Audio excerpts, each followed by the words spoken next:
talked about solving a problem. I think that's a great way to frame it, and it puts things in perspective. Well, So expand on that business way. yeah, so let's just take break free for example. Like, so for me, how I saw it as a business is that the way I looked at it is as kids are coming up, their parents are putting them up. They're putting them in different type of extracurricular activities, and sometimes they're being forced into activities that they don't want to do just because maybe it's something the parent did as a younger teenager or as a kid, and so it brings back memories to them, and so they're kind of being forced into all these different directions. It may not be something that they want to do, and so with Break Free, I wanted to create a unique experience to extracurricular activity using hip hop and using what we know, right?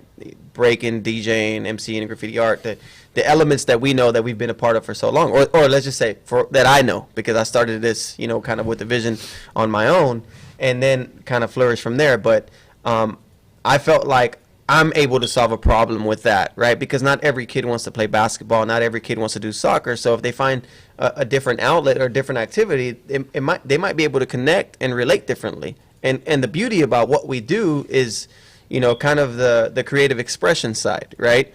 I don't feel like basketball or any other sport, it does have a creative expression, but not the way hip hop has. Or to put it simply, there's just kids who might not take to it.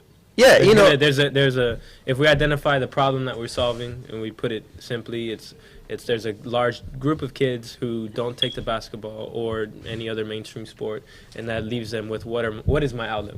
Right. How do I express myself? Yeah, and I'll use myself as an example. I remember being a kid, and I played Little League baseball, I played basketball, I played pretty much every sport that you can think of as a kid, and it was fun. I still love playing the sports, but it didn't do what breaking did, right? Because I was a very shy kid. It was hard for me to speak up, but breaking allowed me to speak differently. And I know it sounds very cliche and corny, but at the same time, it's like the honest truth. And some kids are looking for different ways to express themselves.